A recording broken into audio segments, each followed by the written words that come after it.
Welcome back, Covalence friends. Today we're going to be gracefully loading large images into your web application. When I say large, I don't mean width and height, I mean size, so megabytes, right? In today's world, faster internets make this less and less important, but again, images will get larger and larger, right? So if you had to show a large image or maybe a bunch of large images on your site, here is a method for gracefully showing these immediately and not allowing a terrible user experience for your end users. If you haven't subscribed, make sure you subscribe below. Otherwise, we're going to get right into it. All right, let's go. All right, let's go ahead and create our index.html. And we'll use the code snippet to create our document. And we are going to just call it large image loading. Call it whatever you want, to be honest. This is just a demo. But we're going to put our image element in the body. We're just going to use a single image element today. It's going to almost act like a hero element or a hero image. But this could be any image that's on your site, or maybe your site's super image intensive and you have a bunch of images on there, and this could just be one of them. And you may have this happening multiple times on your, throughout your site, right? So this is just gonna be a single example that could be replicated and expanded and, scaled out if you had a whole bunch of images on your page. But we're gonna use this really large image URL, and I'll place this URL in the actual description below as well.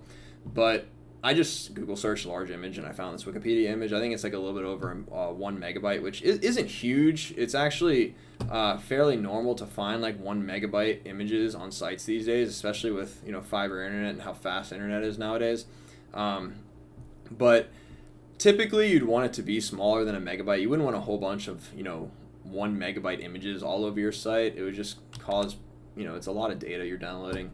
So I'd recommend, not allowing that. But let's just say maybe you're showing other people's images and you don't have control over the size of it.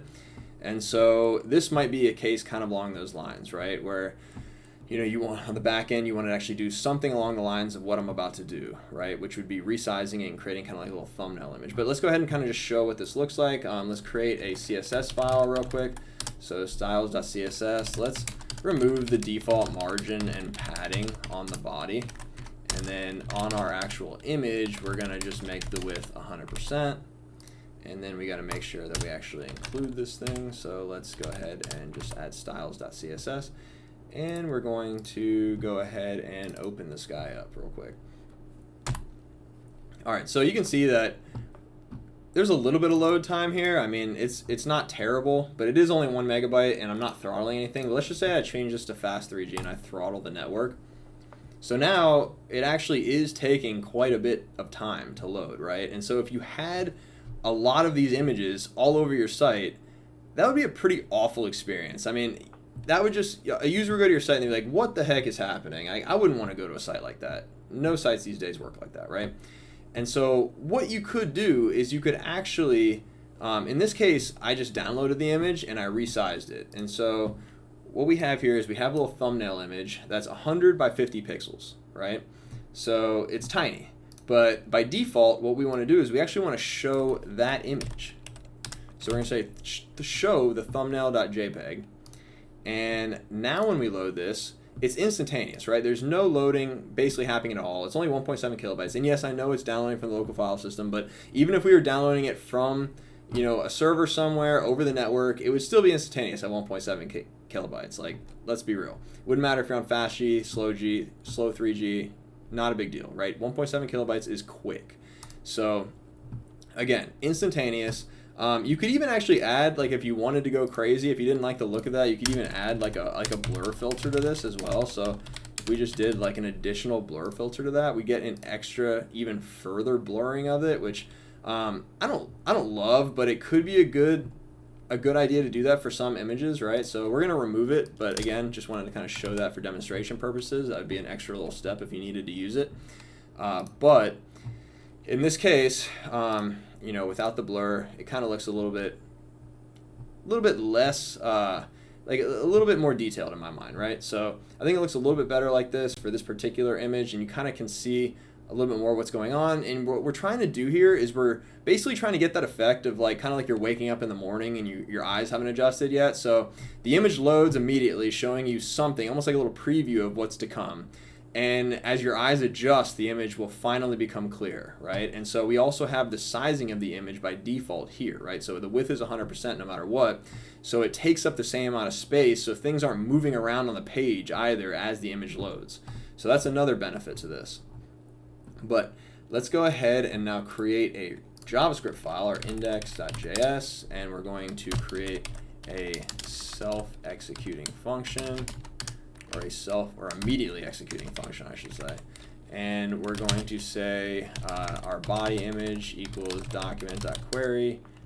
Well, I don't know what the heck that was.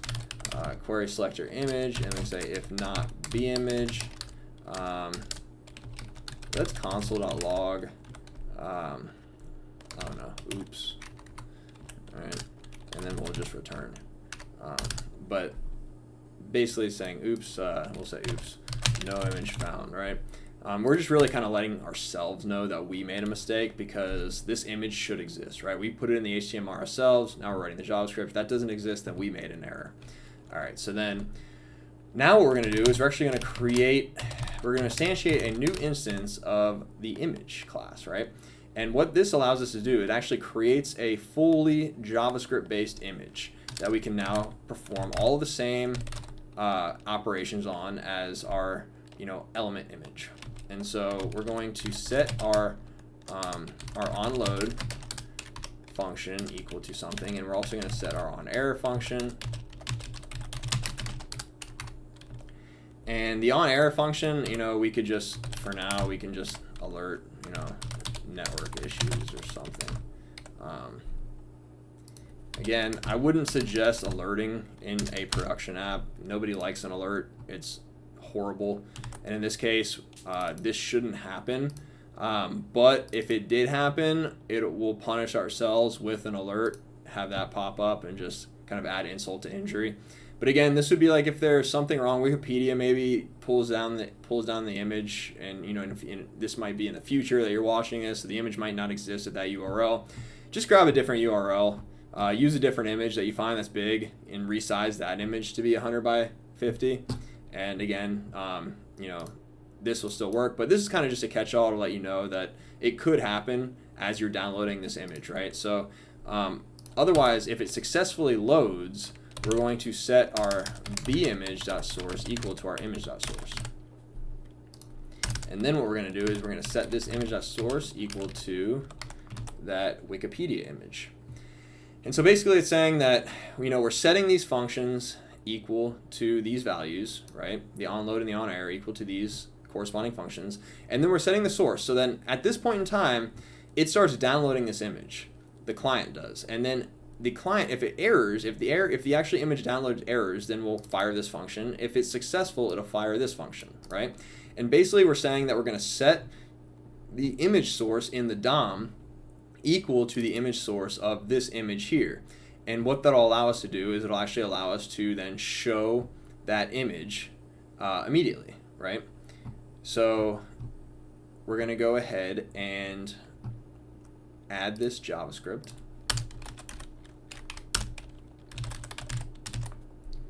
And now when we run this, what should happen is that we should get that kind of early morning wake up effect, right? Which we should immediately show this image.